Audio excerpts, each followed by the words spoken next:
Nous sommes le lundi 6 janvier 2014. Bonjour, bonsoir, bonne semaine. Pulsation chez vous, essentiel de l'actualité de la journée. À la une de l'actualité, justement, à la veille de la première réunion de la commission bilatérale haïtiano-dominicaine, les membres de la délégation haïtienne se sont entretenus ce lundi avec les associations patronales dans le but de dégager un agenda de discussion qui reflète les intérêts nationaux dans le cadre des pourparlers avec la République voisine, informe la primature. La rencontre se déroulera dans la ville frontalière de Ouanamène. Les deux parties ont convenu d'aborder notamment les thèmes relatifs au commerce, à la sécurité frontalière, à l'environnement et à la migration. Le président de la Commission Affaires étrangères de la Chambre basse, le député Abel Descollines, parle d'un début de dialogue auquel on ne devrait pas s'attendre à des résultats immédiats.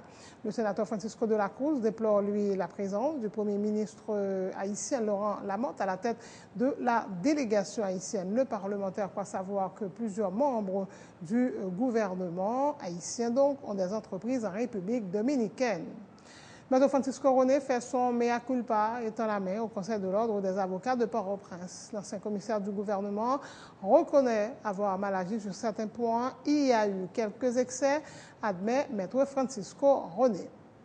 La Banque interaméricaine de développement annonce l'approbation d'une subvention de 40,5 millions de dollars américains pour l'extension du parc industriel de Caracol dans le nord du pays, des ressources qui devront servir à soutenir les efforts du gouvernement en vue d'attirer plus d'investissements générateurs d'emplois dans la région, selon la BID. La vague de froid qui frappe les États-Unis depuis quelques jours pourrait battre des records ensevelis sous la neige. Le nord et le centre du pays attendent des températures qui pourraient avoisiner les moins 54 degrés dans le Minnesota. Le Bangladesh bascule dans l'instabilité au lendemain des législatives noyées dans le sang. Une vingtaine de personnes ont été tuées. L'opposition avait boycotté le scrutin. Sport, le Brésilien Kaká a atteint et même dépassé les 100 buts avec l'AC Milan qui a battu ce lundi l'Atalanta Bergame 3-0 dans le cadre de la 18e journée de Série A avec un doublé de son Brésilien à la clé. Des dizaines de milliers de Portugais ont rendu un ultime hommage ce lundi dans les rues de Lisbonne à Eusebio, considéré comme le plus grand footballeur portugais de l'histoire. Eusebio est décédé hier, dimanche 5 janvier. Voilà, mesdames et messieurs, pour le menu du journal.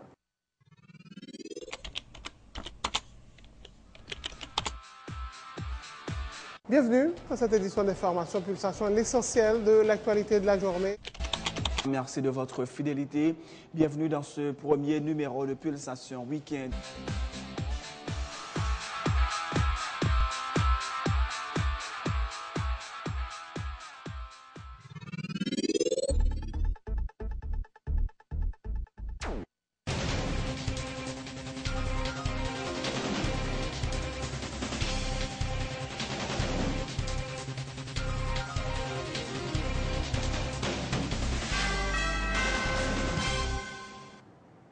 En couverture de ce journal, la ville frontalière de Ouanamène accueille ce mardi 7 janvier 2014 la première réunion de la commission bilatérale haïtiano-dominicaine. C'est le Premier ministre Laurent Lamotte qui préside la délégation haïtienne, composée également des ministres des Affaires étrangères, de l'Intérieur, du Commerce, de l'économiste Nesmi Maniga. En face, du côté dominicain, il y aura notamment le ministre de la Présidence, Gustavo Montalvo, le ministre de l'Intérieur, de l'Industrie et du Commerce. Des représentants de la CARICOM, de l'ONU, de l'Union européenne et du Venezuela participeront également à la rencontre à titre d'observateurs. C'est Norma Powell qui représente le secteur privé haïtien. Et à la veille de la rencontre ce lundi, les membres de la délégation haïtienne se sont entretenus avec les associations patronales dans le but de dégager un agenda de discussion qui reflète les intérêts nationaux dans le cadre des pourparlers entre les autorités haïtiennes et dominicaines. Lit-on dans un communiqué de la primature. Le Premier ministre Lamotte, lors de ces discussions, a renouvelé l'engagement l'action du gouvernement, trouver des solutions durables aux nombreux problèmes qui affectent les relations entre les deux pays. Stéphane Coles, président du Forum économique du secteur privé, s'est félicité de l'initiative du gouvernement et a souhaité qu'une entente soit trouvée entre les deux parties en vue d'un allègement des barrières tarifaires et la levée de la censure sur les produits fabriqués en Haïti et exportés vers la République dominicaine. Et à cette première réunion de la commission mixte, les deux parties ont convenu d'aborder notamment les thèmes relatifs au commerce, à la sécurité frontalière, à l'environnement et à la migration, toujours selon le communiqué du gouvernement. Les pourparlers seront conduits par des spécialistes qui auront pour tâche de présenter un état des lieux de la situation afin d'arriver à des solutions acceptables pour tous. Et à moins de 24 heures de la rencontre des parlementaires haïtiens se montrent pessimistes quant aux résultats escomptés. Le président de la commission Affaires étrangères de la Chambre basse, le député Abel Descollines, parle d'un début de dialogue auquel on ne devrait pas s'attendre à des résultats immédiats. Toutefois, l'élu de Mirbalais, Boucancaré, dit souhaiter que si les deux parties parviennent à un accord, qu'il soit entériné par le Parlement des deux pays de manière à garantir son application. De façon concrète, je ne pas quoi que nous sommes capables d'attendre grand-chose de rencontre qui est annoncée pour demain entre les autorités haïtiennes et autorités de la République dominicaine. Pour qui ça nous pas capable d'attendre à grand-chose, puisque c'est entrer en matière par rapport à de problématiques qui existaient entre deux pays. Donc, rencontre qui annoncée entre Haïti et la République dominicaine sous observation plusieurs organisations régionales, dont la CARICOM et l'Organisation des Nations Unies et Venezuela. Nous croyons que c'est entrer en matière pour que il y ait un cadre de discussion qui est engagé entre deux pays. Néanmoins, comme parlementaire, comme président de la Commission Affaires étrangères, nous inviter les autorités haïtiennes à prendre toutes les précautions, à la prudence, puisque la République dominicaine pas aussi gagné habilité dans les questions diplomatiques, mais néanmoins, il y a gagné des astuces pour que y capable de détourner de décision, même lorsque l'esprit décision, c'est pas ça, elle te dit. Nous souhaitons au niveau du Parlement, discussion ça qui pral fait là, si accord il va y avoir entre Haïti et la République dominicaine, nous exiger que autorités haïtiennes yo mandé pour accord ça yo entériné au niveau du Parlement pour la vérité et pour l'histoire, pour que les Dominicains, une fois pour toutes, soient capables de respecter des décisions que yo prennent. S'agissant de décision cour constitutionnelle là, nous souhaitons que yo quitte question ça dans diligence communauté internationale. Le sénateur Francisco de la Cruz déplore, lui, la présence du Premier ministre Laurent Lamotte à la tête de la délégation haïtienne. Le parlementaire qui continue d'émettre des réserves sur la nationalité du chef du gouvernement dit douter que Laurent Lamotte soit bien imbu de ce qui constitue les intérêts du pays et des ressortissants haïtiens. De plus, le parlementaire affirme que plusieurs membres de l'actuel gouvernement ont des entreprises en République dominicaine. Il dit douter qu'il priorise les intérêts supérieurs de la nation lors de ces discussions. J'ai même condamné la décision du gouvernement de monter une commission. Pour qui ça? Parce que son fait chaud qui dans les Dominicains, côté qui est dépassé par événement, et ça c'est un cadeau que fait le gouvernement cadeau. Il fait un cadeau, il ne pas prendre, il pas profiter de cadeau ça. L'aime dit cadeau comment? Peut être capable de structurer le pays, essayer de comme production nationale là, il est capable de relancer, comme il est capable d'essayer de bailler haïtien une fois pour tout en respect au niveau national et international. Donc, même étant donné qu'il y a des intérêts particuliers, imaginons avec qui est ce fonds de commission, M. Lamotte. Qui est M. Lamotte pour capable d'opiner des situations dominicaines, des situations haïtiennes dominicaines. D'ailleurs, nous connaissons que Lamotte c'est un produit importé. Nous connaissons Lamotte, lui-même, ce n'est pas quelqu'un qui m'informe d'Haïti, voire d'un dossier aussi sensible, aussi important, la relation. Voilà, Premier ministre, non, nous connaissons qui conditionne le Premier ministre, nous connaissons comment son bail qui négocie, il ne faut pas battre diplomatie. Non, écoutez, non, nous sommes tous conscients que c'est une situation vraiment qui est très triste pour un pays, côté que ce n'est pas des gens, l'État doit faire appel à des experts. Vous voyez, dans l'étude latino-américaine, des experts, il y a des experts en études républicaines, en études dominicaines, il y a des experts en histoire d'Haïti, etc., histoire de la République dominicaine. Donc, je pense que si on a voulu faire pareil. Et même là encore, le fait que nous connaissons bah là, nous tout fait chocolat dans la Dominicanie. Dans son cas, c'est comme ça qu'à nous rendre la Dominicanie service, c'est comme si nous avons renforcé la Dominicanie. Donc, qui est-ce qui a payé les conséquences, qui est-ce qui a payé pour Cassia, c'est toujours haïtien. Donc, que le gouvernement dégage le commerce de Jacques pour nous capables de repenser. Ça fait nous convoquer ta générale, pas moyen, non? Pour nous capables de repenser la question de la Dominicanie. Le militant politique André Michel de Tolu ainsi que ses pourparlers aboutissent à quelque chose. L'arrêt 168-13 dénationalisant des Dominicains d'origine haïtienne est un problème qui concerne la République dominicaine, mais qui devrait interpeller l'ensemble de la communauté internationale, a dit Maître André Michel. Approche gouvernement dans la question ça. Normalement, pour le message, c'est un problème dominicain lié. C'est un problème qui concerne la République dominicaine. C'est des Dominicains d'origine haïtienne. Évidemment, ils choisissent ça parce qu'ils connaissent en Haïti, pas de président, pas de premier ministre, ils sont capables de toujours maltraiter les gens qui d'origine haïtienne, pas de gens capables de répondre pour eux. Mais question sont questions qui concernent la République dominicaine, puisque les gens c'est dominicain, et ensuite la communauté internationale dans son ensemble. Haïti, sur le plan juridique, n'est pas nécessairement parti à ce problème. Haïti, en tant que membre de la communauté internationale, Haïti, en tant que membre fondateur des Nations Unies, qui était toujours à travail, qui était toujours à bataille historiquement pour respecter la liberté monde, pour respecter le droit monde. Sur ce point, Haïti fait pour l'intervenir, pour le demander, pour respecter le droit monde. Mais ce n'est pas vraiment un problème qui concernait Haïti sur le plan juridique, son problème dominicain et son problème qui concernait l'ensemble de la communauté internationale. Et bien content, Jean Venezuela a pas approché question. Bien content qu'il y ait des organisations de droits humains à travers le monde qui prononcent déjà sur question.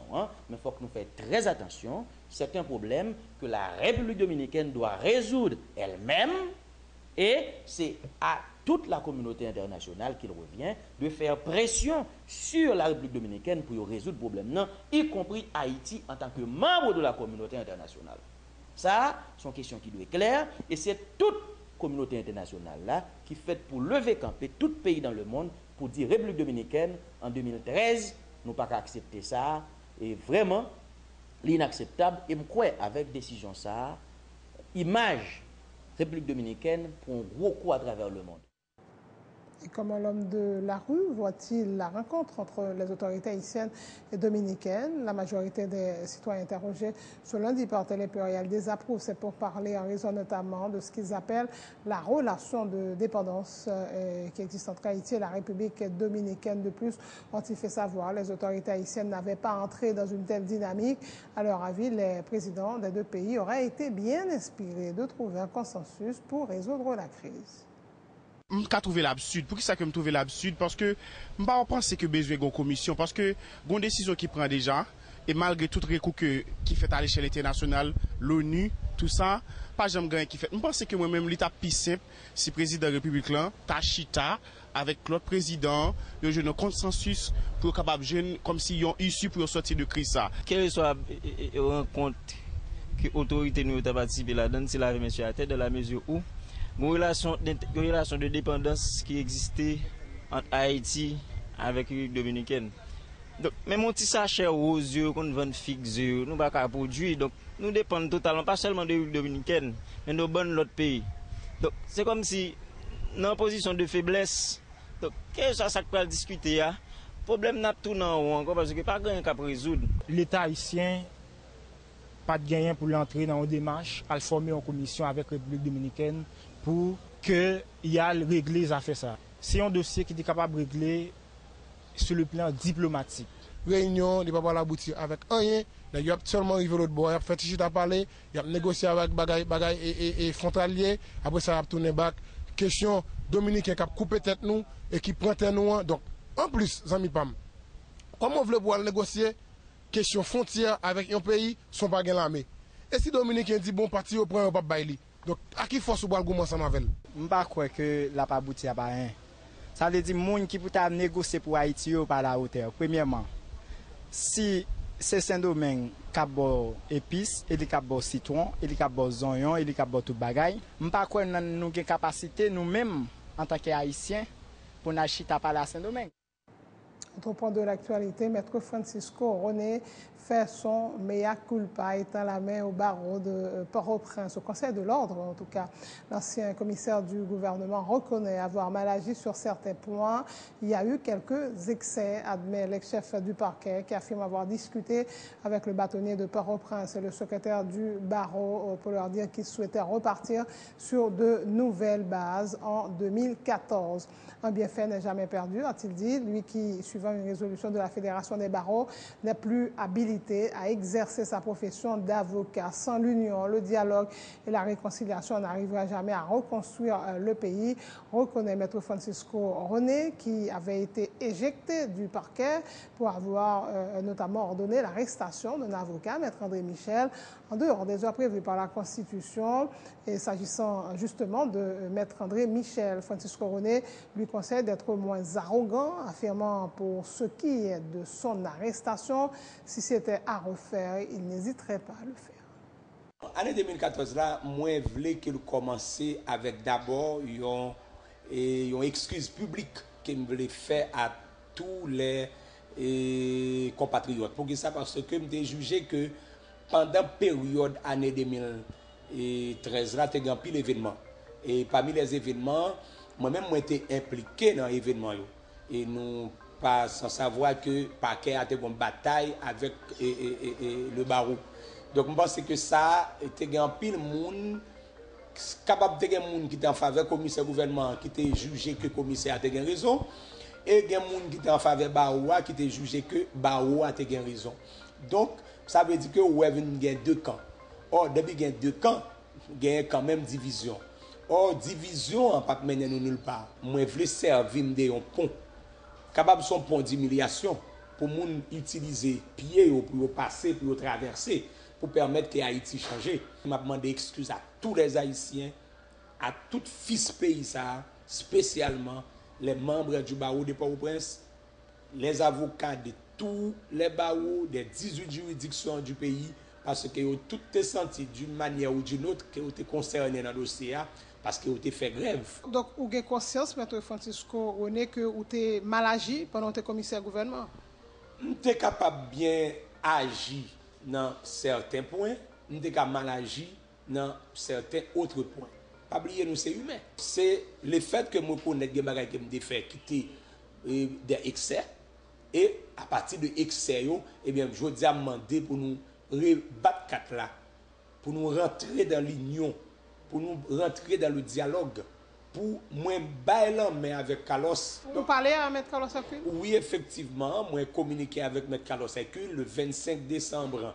Et moi j'ai relé pour me dire jeudi c'est une journée ou bien c'est un jour d'union, donc de réconciliation. Donc je pense que faut que nous bailler la main pour nous réconcilier parce que réconciliation c'est lui capable de permettre que le pays a changé, c'est lui capable de permettre que nous avons l'autre Haïti. Bon, il était bien recevable. Moi-même, je me rencontré avec Stanley Gaston, donc tout à l'heure même, je me rencontré avec Stanley Gaston, le secrétaire général, moi abordé la question même Jean Avel.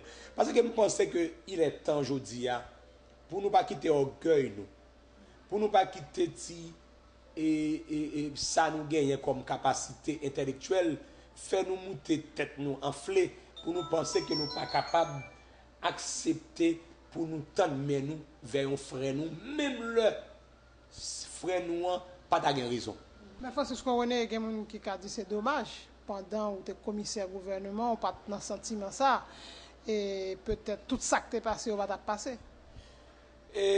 Oui, et il y a des gens qui ont dit c'est dommage, mais écoutez, Marie-Lucie, on bien pas jamais bête. Dans le cas de ce fait, est-ce que vous relèvez André Michel par exemple? André Michel m'a cherché le numéro, il va me gagner. Je vais relayer André Michel pour me parler avec elle, parce que son citoyen même j'avais, son frère. Je vais parler de André Michel, qui soit dit. Je souhaite le meilleur vœu, je souhaite que vous le changez. Parce que je souhaite que André Michel est très arrogant. Donc, je pense que les jeunes, ils ont pile avenir, ils ont pile fougue, ils sont grands intellectuels, mais ils ont pile capacité intellectuelle, mais ils sont trop arrogants. Mais on ne va pas dire pardon parce que tu fait du temps. Non, mais André Michel, si je dis à mon commission, je vais arrêter André Michel pour même bagarre là encore. Voilà, le maître Francisco René. La Banque interaméricaine de développement a annoncé jeudi dernier l'approbation d'une subvention de 40,5 millions de dollars américains pour l'extension du parc industriel de Caracol dans le nord du pays, des ressources qui devront servir à soutenir les efforts du gouvernement haïtien en vue d'attirer plus d'investissements générateurs d'emplois dans la région. Cette subvention va financer la construction de plusieurs réservoirs, de l'usine, des cantines, des bâtiments administratifs et d'autres installations selon un communiqué de la BID qui informe avoir déjà contribué à hauteur de 105 millions de dollars à la réalisation des 2 premières phases de l'implantation du parc industriel lancé en 2011. Voilà pour l'actualité locale, l'actualité internationale dans quelques instants. C'est la fin de ce journal. Le rappel des titres à la veille de la première réunion de la commission bilatérale haïtiano-dominicaine. Les membres de la délégation haïtienne se sont entretenus ce lundi avec les associations patronales dans le but de dégager un agenda de discussion qui reflète les intérêts nationaux dans le cadre des pourparlers avec la République voisine selon la primature. La rencontre se déroulera dans la ville frontalière de Ouanamène. Les deux parties ont convenu d'aborder notamment les thèmes relatifs au commerce, à la sécurité frontalière, à l'environnement et à la migration. Le président de la Commission Affaires étrangères de la Chambre basse, le député Abel Descollines, parle d'un début de dialogue auquel on ne devrait pas s'attendre à des résultats immédiats. Le sénateur Francisco de la Cruz déplore lui la présence du Premier ministre Laurent Lamotte à la tête de la délégation haïtienne. Le parlementaire croit savoir que plusieurs membres du gouvernement haïtien ont des entreprises en République dominicaine et ne sauraient défendre les intérêts d'Haïti. Maître Francisco Roné fait son mea culpa et tend la main au Conseil de l'ordre des avocats de Port-au-Prince. L'ancien commissaire du gouvernement reconnaît avoir mal agi sur certains points. Il y a eu quelques excès, admet Maître Francisco Roné. La Banque interaméricaine de développement annonce l'approbation d'une subvention de 40,5 millions de dollars américains pour l'extension du parc industriel de Caracol dans le nord du pays, des ressources qui devront servir à soutenir les efforts du gouvernement haïtien en vue d'attirer plus d'investissements générateurs d'emplois dans la région, selon la BID. Dans l'international, la vague de froid qui frappe les États-Unis depuis quelques jours pourrait battre des records. Ensevelis sous la neige, le nord et le centre du pays attendent des températures qui pourraient avoisiner les moins 54 degrés dans le Minnesota. Le Bangladesh bascule dans l'instabilité au lendemain des législatives noyées dans le sang. Une vingtaine de personnes ont été tuées. L'opposition avait boycotté le scrutin. Sport, le Brésilien Kaká atteint et même dépassé les 100 buts avec l'AC Milan qui a battu ce lundi l'Atalanta Bergame, 3-0. Et dans le cadre de la 18e journée de Série A, avec un doublé de son Brésilien à la clé. Des dizaines de milliers de Portugais ont rendu un ultime hommage ce lundi dans les rues de Lisbonne à Eusebio, considéré comme le plus grand footballeur portugais de l'histoire. Eusebio est décédé hier dimanche 5 janvier. Merci de votre attention. Bonne suite de programme sur Télé Pluriel.